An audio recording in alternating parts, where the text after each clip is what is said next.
I'd like to welcome you all on behalf of the Middle East Institute and welcome you to the conference this morning to help launch the Jerusalem Old City Initiative.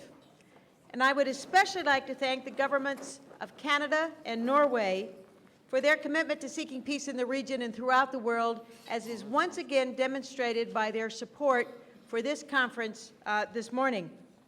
I'd also like to thank the University of Windsor for its sustained support for the Jerusalem Old City Initiative over the past 5 years of intensive research. The experts that you will hear from today will outline proposals for dealing with the issue of the contested city in Jerusalem with the hope of finding practical solutions that could be helpful to future negotiations. And it's enormously fitting that we're holding the discussion on sharing Jerusalem and assuring security in Jerusalem today, for Israel today. In the past several days, there's been a flurry of diplomatic activities you've all read about in the newspapers in the region. The 22-member Arab League met over the weekend and endorsed the Palestinian decision to begin proximity talks with Israel. And on Monday, Prime Minister Netanyahu flew to Cairo. He met with President Mubarak. He had a long discussion on the telephone with President Obama. And today, as we meet here in the Mayflower Hotel, Special Envoy Mitchell is meeting in Jerusalem to begin proximity talks after a long year of very little movement. Now, these proximity talks are not the direct talks that we all hoped for, but they certainly do represent a step forward after a long drought. Special Envoy Mitchell will be dealing with parties who are still very far apart.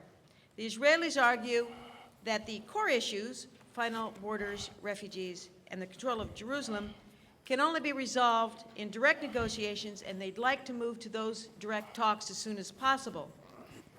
Palestinian negotiators expect all core issues to be dealt in the proximity talks, but they object to meeting face-to-face until Israel freezes construction in the West Bank and East Jerusalem.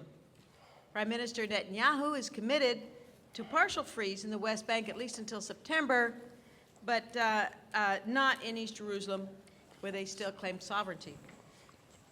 So you see, George Mitchell has his work cut out for him, and he'll need ideas.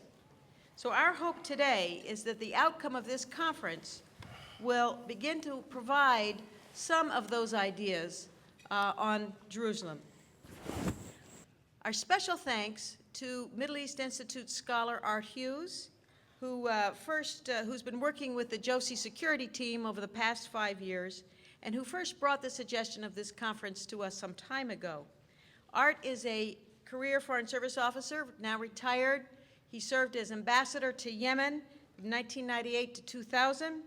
He has also served as Director General of the Multinational Force and Observers in the Sinai, Deputy Assistant Secretary of the Near East Bureau in the Department of State, and he was also DCM in Israel, and he's a dear friend of all of us. Art, would you like to come and say a few words? Thank you.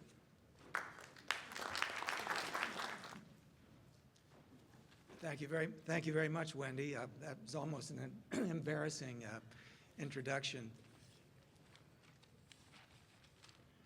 I think most of you have seen this Elie Wiesel's ad in the Post, in the Times, and other newspapers. Now, I'm not going to comment on the context of this or comment on it further, but only to say this is an example of the passions that Jerusalem arouses and indicates the difficulties in reaching any kind of agreement on Jerusalem. In the fall of 2003, Michael Bell and Mike Malloy, just leaving a long and distinguished careers in Canadian public service, got together to decide how they might use their expertise and experience to advance peace between the Israelis and the Palestinians. Later that year, John Bell, who was just finishing a United Nations diplomatic assignment, joined them. As they thought about how they might bring their experience to bear, they decided to focus on Jerusalem, the real heart, or one of the hearts of the conflict between the Israelis and the Palestinians.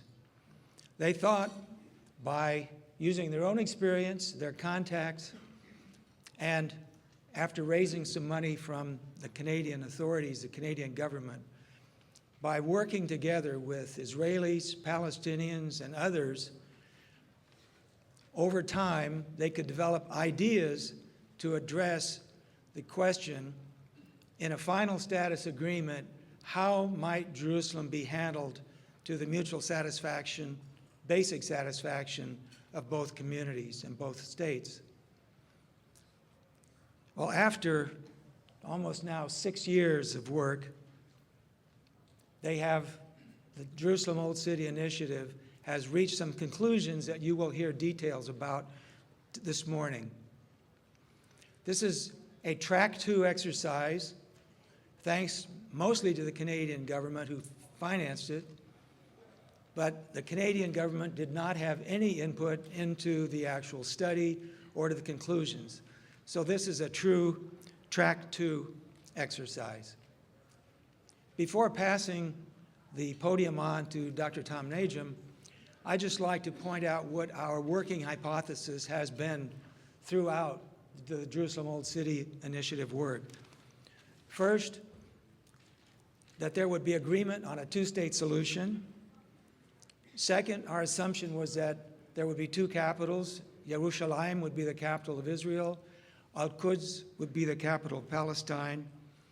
And we also assumed that they would not be able to reach agreement on sovereignty over the Old City. And finally, we were always working on the basis that any recommendations that we made had to be workable and had to be sustainable, because it was obvious that if any agreement on Jerusalem and the Old City would break down, then the entire peace agreement would probably break down. So our conclusion on how one might deal with the Old City is the creation of a special regime. Now, for decades, there have been talk about special regimes or internationalization of the Old City, but we're not talking about internationalization. We're not talking about the other ideas, because the special regime that we have in mind would be created by Israel and a new state of Palestine in their peace treaty. They would create it, they would own the special regime, and there would be a resolution of endorsement by the Security Council, so that these 2 documents, the peace treaty between the new state of Palestine and Israel, and the resolution of endorsement and support by the Security Council, would become the source of authority for the special regime and the mandate for the special regime.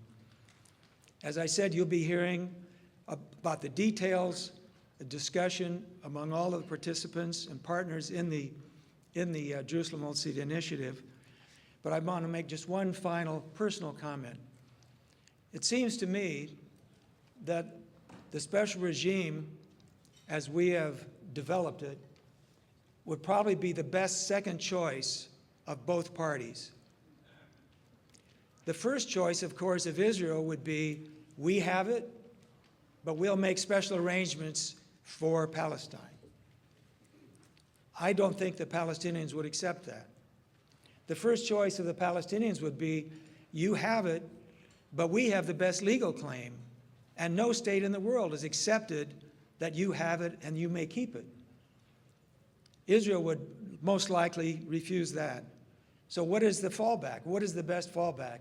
My personal view, which may not be shared by even people on our panel, is that the Old City special regime as developed by our initiative is probably the best second choice available to both.